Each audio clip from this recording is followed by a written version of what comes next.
بسم اللہ الرحمن الرحیم۔ السلام علیکم۔ آج کی گفتگو کا عنوان ہے مقصد حیات سے متعلق مختلف نظریات۔ جب ہم سروے آپ کریں، اور ایک دفعہ میں نے کیا بھی کہ معاشرے میں نے خواص سے، شیعہ و سنی خواص سے پوچھا کہ مقصد حیات کیا ہے، تو آپ کو ایک سے زیادہ جواب ملتے ہیں، یعنی ایک جواب نہیں ملے گا۔ جو آغاز میں چیز بتائی جاتی ہے وہ یہ بتائی جاتی ہے کہ وما خلقت الجن والانس الا لیعبدون، کہ بھائی دیکھیں قرآن میں بڑے واضح آیا ہے کہ جن و انس کو اللہ تعالیٰ کہہ رہے ہیں کہ میں نے پیدا نہیں کیا ما سوائے اس کے کہ وہ عبادت کریں۔ تو عبادت کو بندگی بھی جو ذرا گہرا مفہوم بیان کرتے ہیں، وہ کہتے ہیں یہاں پہ عبادت سے مراد بندگی ہے کہ انسان مکمل ضابطۂ پروردگار کے تحت زندگی گزارے۔ تو لیکن عمومی طور پہ بندگی سے مراد جو ظاہری جو عبادات ہیں، نماز، روزہ، حج، زکوٰۃ، اس طرف انسان کا رجحان ہوتا ہے۔ اور عمومی طور پہ آج ہم معاشرے میں رائج جوابات کی روشنی میں اگر طبقات کو دیکھیں تو طبقات 4-5 آپ کو نظر آئیں گے۔ ایک طبقہ وہ ہے جو یہ سمجھتا ہے کہ یہ جو ظاہر یعنی جو رسومات کا جو ظاہر ہے، جیسے نماز کا وقت آئے تو آپ نماز پڑھ لیں، رمضان المبارک ہے تو روزے رکھ لیں، اسی طریقے سے مکتب تشیع میں عزاداری ہے اور باقی معاملات ہیں وہ کرتے ہیں، حج و عمرہ و زیارات۔ تو ایک یہ والی اپروچ ہوئی کہ جس کو کہا گیا کہ یہ جو مولوی یعنی ملائیت، جس کو علامہ اقبال نے اپنے کلام میں کہا ہے کہ جو ظاہر دین ہے اس پہ آپ عمل کریں تو آپ کامیاب ہو جائیں۔ ایک ان کے مقابلے میں صوفیاء و عرفاء کا ایک مکتب ڈیولپ ہوا کہ جو یہ تھا کہ نہیں، آپ کو دین کے باطن تک پہنچنا ہے، فقط آپ یہ نماز اور روزے کا جو ظاہر ہے اس پہ آپ فوکس نہ کریں، اس کے پیچھے جو چھپا ہوا پیغام ہے اس تک پہنچنے کی کوشش۔ تو ایک یعنی اللہ سبحانہ و تعالیٰ کے ساتھ قربت کا اور اللہ کی پہچان کا ایک رستہ ہے جو عرفاء و صوفیاء، البتہ ان میں فرق بھی ہے لیکن ابھی ہم اختصار کے ساتھ بات کر رہے ہیں، تو ایک براڈ سٹیٹمنٹ یہاں پہ دی جا رہی ہے، جزیات میں البتہ فرق بھی ہے۔ تو یہ ایک راستہ نظر آتا ہے۔ ایک تیسرا راستہ، وہ بھی بالکل معاشرے میں ایک طبقہ ہے جو یہ سمجھتا ہے کہ درد دل کے واسطے پیدا کیا انسان کو۔ اب یہ تیسرے پہ ہم آ گئے۔ پہلا کیا تھا؟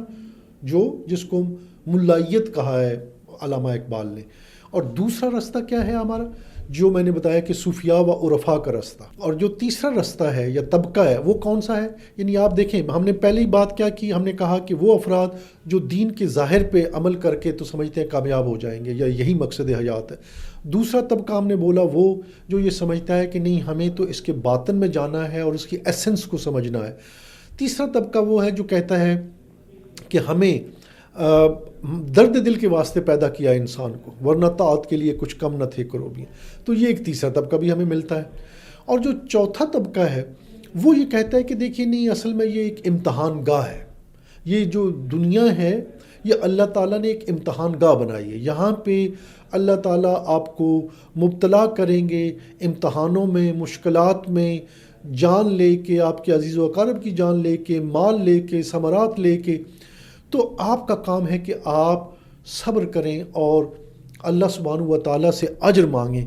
تو اگر آپ احسن یا احسن اعمال انجام دیتے ہیں، آپ صبر کا مظاہرہ کرتے ہیں، آپ صراط مستقیم پہ چلتے ہیں اور اس کے مقابلے میں جو دوسرا راستہ ہے اس کو ترک کرتے ہیں، تو اس کا نتیجہ یہ ہوگا کہ آپ اللہ کی بارگاہ میں کامیاب ہو جائیں گے۔ تو احسن اعمال اور صبر کرنا مشکلات و مصیبتوں پہ، یہ مقصد حیات ہے، یہ بھی ایک طبقہ ہے۔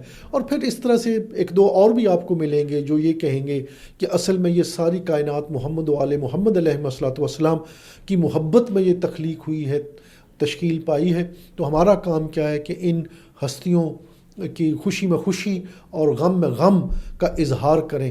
تو اگر ہم ان پہ صلوات و درود و سلام بھیج رہے ہیں اور ان کے غم میں ہم غم کر رہے ہیں اور ہم اپنی اپنی عقیدت کا اظہار کر رہے ہیں ان کی محبت میں، ان کی عقیدت میں، تو پھر ہم کامیاب ہو جائیں گے۔ اور اللہ سبحانہ و تعالیٰ کو یہی ہم منشا ہے اس کی کہ ہم ان کی یعنی اللہ تعالیٰ کی جو برگزیدہ ہستیاں ہیں ان سے محبت و عقیدت کا اظہار کریں، اور نتیجتاً یہ ہے کہ ہم اپنے مقصد حیات کو پالیں، یعنی ہم جنت میں چلے جائیں۔ تو اگر آپ دیکھیں تو تمام جو افراد ہیں ما سوائے وہ صوفیاء و عرفاء جو تھوڑا سا مختلف نقطہ نظر رکھتے ہیں. باقی سارے کے سارے وہ یہ کہتے ہیں کہ اصل میں جنت میں پہنچنا ہی ہمارا ہدف ہے، اور اس جنت تک پہنچنے کے لیے یا آپ کو جو احکامات حق تعالیٰ ہیں ان پہ عمل کرنا ہوگا، یعنی نماز، روزہ، حج، زکوٰۃ، یا پھر آپ کو جو انسان کی خدمت کا رستہ ہے اس کے ذریعے سے جانا ہوگا، یا احسن اعمال کی جو بھی آپ ڈیفینیشن کریں ان پہ عمل کرنا ہوگا، یا محمد وآل محمد علیہ الصلوۃ والسلام سے ایک خاص عقیدت کا اظہار کر کے آپ کو جنت مل سکتی ہے. تو ان ساری چیزوں پہ جب ہم غور کرتے ہیں تو ہمیں پتہ چلتا ہے کہ اصل میں اللہ تعالیٰ نے یعنی، اور ایک اور مثال کے طور پہ یوں کہتے ہیں کہ یہ دیکھیں ہم خلیفۃ اللہ فی الارض کا پوٹینشیل لے کے آئے ہیں اس کائنات میں، اس دنیا میں، تو ہمیں ریپرزینٹ کرنا ہے اللہ تعالیٰ کی صفات کو، یہ ہمارا مقصد حیات ہے. تو ایکچولی یہ تمام چیزیں جب یکجا کر کے ایک کلی طور پہ ایک پکچر جب ہم بناتے ہیں یا جو بنتی ہے، وہ مقصد حیات ہے. یعنی انسان ایک صاحب اختیار مخلوق ہے، اس کو ایک ہر وقت ایک دوراہ درپیش ہے کہ جو دائیں طرف بھی جا سکتا ہے، بائیں طرف بھی جا سکتا ہے. یہ انسان کی خصوصیت ہے، یہ اس کا پوٹینشل ہے، یہ اس کی سوفسٹیکیشن ہے کہ اللہ تعالیٰ نے اس کو یہ دیا ہے، یہ اختیار کہ تو صراط مستقیم پہ چلے یا تو گمراہ ہو کے تو رسوائی کے رستوں کو انتخاب کرے. یہ انسان جب قبول کرتا ہے اس بات کو کہ ہاں میری تشکیل اس طرح سے ہوئی ہے، اور میں ایک طرف تو اللہ سبحانہ و تعالیٰ کی صفات کا مظہر بن سکتا ہوں، اور دوسری طرف پوٹینشل رکھتا ہوں کہ میں جانوروں سے بدتر بھی ہو جاؤں. یعنی بیک وقت انسان کے پاس یہ دونوں پوٹینشل ہے. تو جانوروں سے بدتر بھی ہو سکتا ہے یہ انسان، اور فرشتوں سے افضل بھی ہو سکتا ہے انسان.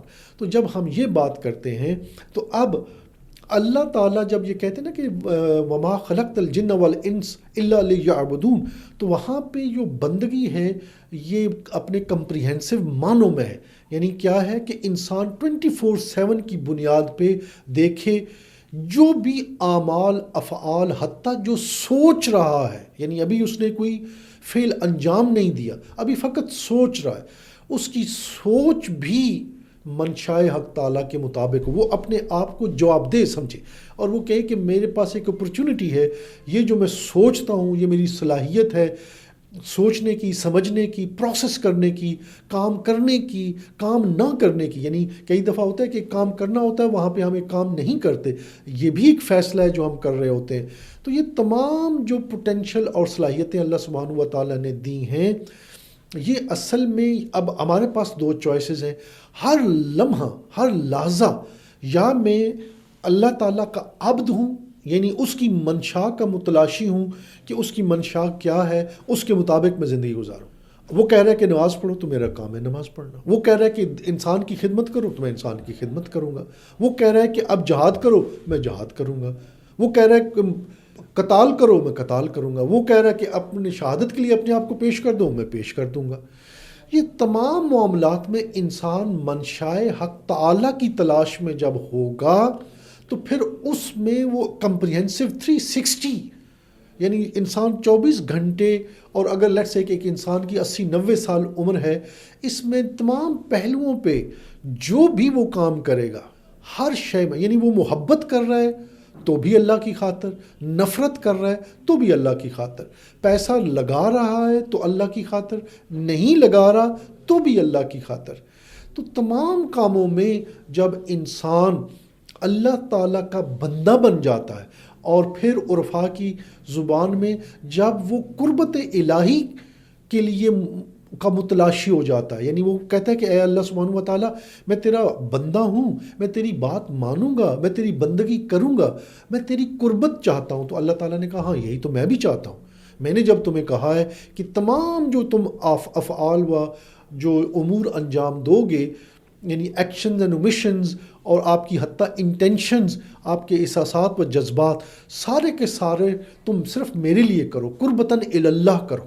اگر میں نے فرض کیے ہیں تو بھی قربتاً اللہ کرو، اور اگر میں نے کہا ہے مستحب یہ رستہ، یعنی محبت کے ذریعے، میں نے فرض نہیں کیا لیکن تم مجھ سے محبت کرتے ہو، تو یہ وہ اعمال جس سے ہم اپنی محبت کا اظہار کرتے ہیں اللہ سبحانہ و تعالیٰ کے ساتھ، وہ مستحب اعمال ہیں. تو فرائض و مستحبات کے ذریعے سے، دونوں کے ذریعے سے ہم اللہ تعالیٰ کی قربت چاہتے ہیں۔ تو یہ قربت اور لقائے خداوند کریم یہ انسان کا ہدف ہے۔ جنت بھی ایک آپ سمجھ لیں کہ پریلیمنری ایک کامیابی ہے جو انسان کو نصیب ہوتی ہے۔